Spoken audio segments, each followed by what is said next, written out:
As for Dr. Bessaiso, he's the Vice President for Communication and International Relations at al-Kalima University.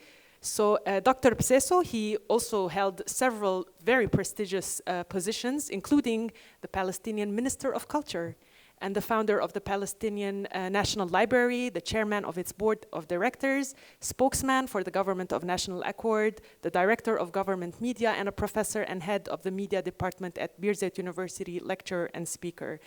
There's not enough we can say. He has received many awards and titles, including the Star of Italy as a knight and the cultural personality at the Jerusalem Intellectuals Forum and Modern University College. A lot more to say. So moving on to Dr. Ehab Bessaiso, Cultural Memory, Identity and Language, the Power of Narrative in Palestinian Female Writers. Looking forward to this one. Thank you. Thank you, Arda. And well, first of all, I'm very delighted to be here next to Dr. Lisa Majaj and Dr. Dina Al-Kassim speaking on the Palestinian literature, memory and history.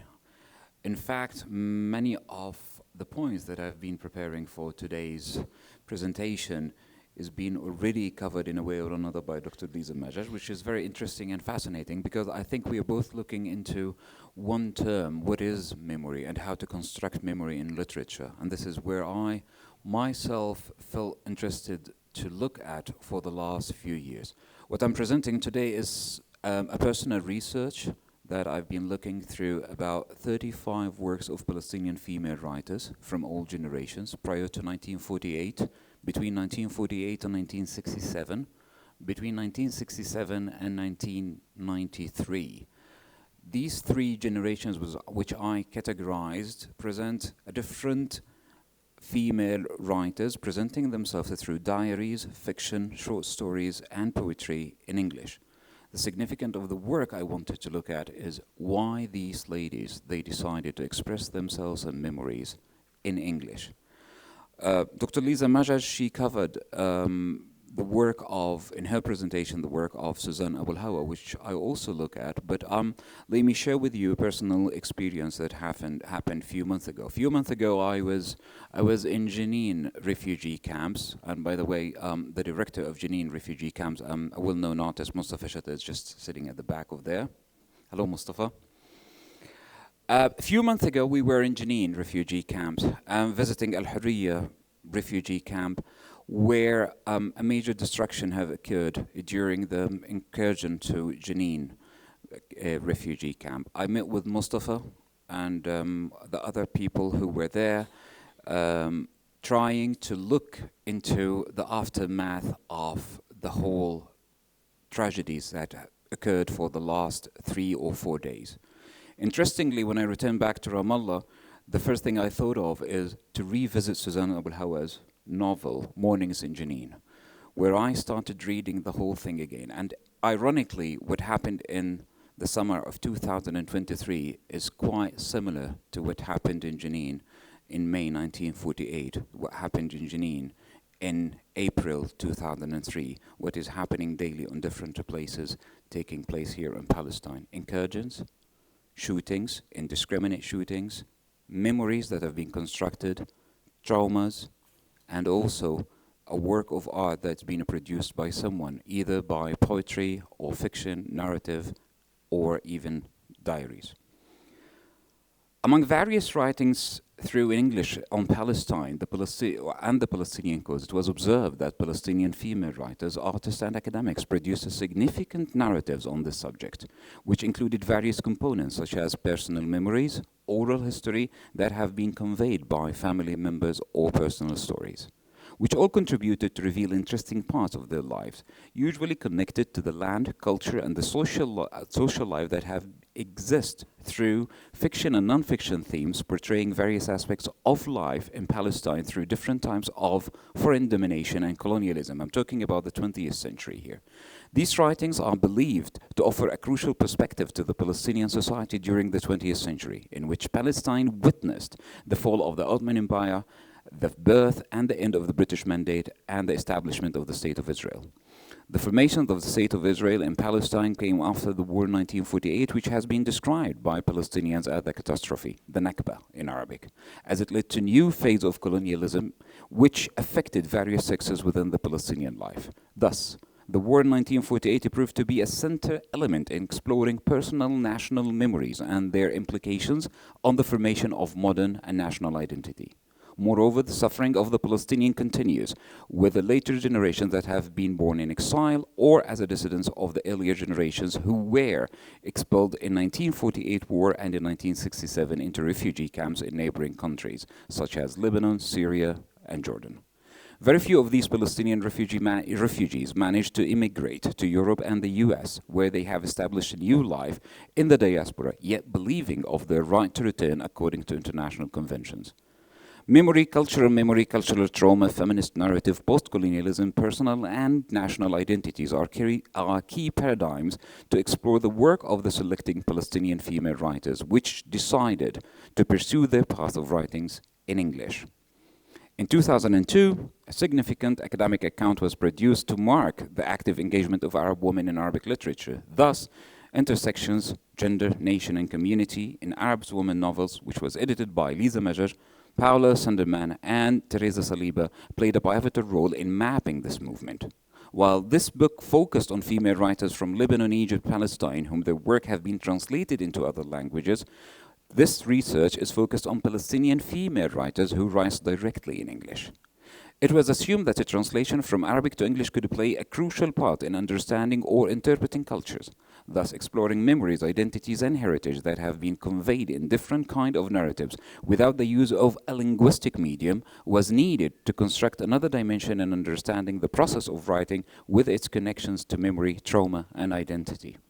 It could be argued that the nature of the cultural and political scene in Palestine witnessed a unique experience which have been affected by various forms of colonialism. This experience continued to impact the Palestinian lives during the 20th century, particularly after the fall, as I mentioned, of the Ottoman Empire and the end of the First World War and the beginning of the British Mandate in Palestine in the early 1920s. Since 1948, Palestine witnessed a new form of settler colonialism, supported by the British Mandate at the time, leading to the establishment of the State of Israel in 1948.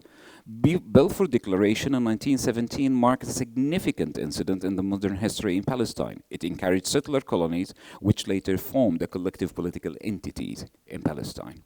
It was observed at the end of colonialism that end of colonialism in many parts of the world, including the Arab region, led to independence and establishment of national states, while in Palestine it did not follow the same pattern. It, in fact, ended the British Mandate in 1948, led to another form of occupation and domination. This research is exploring the writings of 3 generations of female writers, artists, and activists who were born during the 20th century and have been affected by the post-colonial era, which included the 1948 war, and the displacement of them and their families to other countries within the Palestinian land. The authors have been categorized within 3 groups based on the year of birth. This reason was to categorize and to examine the effect of Nakba on their personal lives and individual memories, and the role of these memories in shaping their narratives and identities. It's believed that memories studies and gender theory, in addition to the post-colonial themes, are so essential to understand the work that have been produced by these female Palestinian writers. To your knowledge, it's the earliest personal account of a female writer appeared in English was by Shireen Husseini Shahid, who was born in 1920 and died in 2008, called Jerusalem Memories. In her experience, Shireen Husseini, she was mapping the whole social perspective of Jerusalem before the 1948. The same happened with Hala Sakakini, who was born in 1924 and died in 2002, where she also wrote on Jerusalem, Jerusalem and I, a personal record. And the same happened with Samia Khouri, who was born in 1933, and she's still alive. She wrote Reflections from Palestine, a Journey of Hope. Similar pattern followed by Ghada al-Karmi, Jane Saeed Maqdisi, who is the sister of Edward Said, and interestingly also by Najla, who is Edward Said's daughter. This forms another form of generation. Other women like Anan Amiri, Vera Tamari, they also produced significant work on their personal and family memories on Palestine prior to 1948. The second generation posed a new challenge to how to combine the memory with the existence of the cause, posed by Suad al-Amri, who was born in 1951, and she is the author of Sharon and My Mother-in-Law, Ramallah Diaries, Golda Slept Here, My Damascus, Mother of All Strangers. These were all the novels that have been countering the assumptions of identities that belonged to her and her families in Palestine. Wafat Darwish, who was born in 1954, she produced her own diary, Not Done With My Life Yet. Varsen Aghabikian, who wrote on the account on the Palestinian Armenians in Jerusalem between 1920 to 1948, a book titled The Saga of Survival, which it's been produced by Dar al-Kalima University Press this year, and also Ibtisam Barakat. Interestingly, the new wave of Palestinian female writers, many of them, they are residing either in the States or in Europe. I will just list a few of them, like Safa Hamid, who was born in 1969, Fida Jarius, who lately produced a book called Stranger in My Own Land in 2002, Najla, as I mentioned, Saeed, Suhal Jarif, Suzanne Darraj. All these ladies, they have already formed a new account of the work of memories shaping their own narratives. What I was interested when I was looking into this work, it goes alongside with Randa Jarrar, Randa Abdel Fattah, Hala Alayyan, Aitafram, and lately Isabel Hamad, who was born in 1992, and she wrote two significant novels. The first one called The Parisian, and the later one called Interghost, which she revisits the history and her family's history back in Haifa in Palestine. In my conclusion of this work, which I'm still working on, exploring all these patterns of memories and imagined memories, I was astonished to know that none of the Palestinians so far that I have encountered has written any diaries or fiction in Hebrew. So they have produced work in English, French, German, Spanish. Many of these ladies, they have produced different kinds of fictions. But this poses a very important question for my own research. While they are active academics in Israeli universities, they are so active in translating from Hebrew to Arabic or to other languages, yet I believe that creative writing is something personal. And where we can say that none of these works have appeared in Hebrew, it raises a very significant questions about identity, the role of the Palestinians within the state of Israel as a minority, and the whole work of the establishment looking into the other in terms of their own personal memories. I believe that looking into this work of the Palestinian female writers is just contributing to the whole study of cultural memory of the Palestinians, especially that maybe one question is raised about, that has been mentioned to be raised from Suzanne Abu Hawa, is to keep Palestine alive. My personal question is, what is Palestine? We are facing a lot of challenges facing the Palestinians. I think, Arda, you mentioned something about the lightness of being here in Palestine, facing all the odds on different occasions, but yet still believing that Palestine is there. But the question is, what is Palestine? How we are viewing Palestine in 20, 25 or 30 years to come. And I do believe this is a right for us to imagine, to write, and to take it into consideration. Thank you.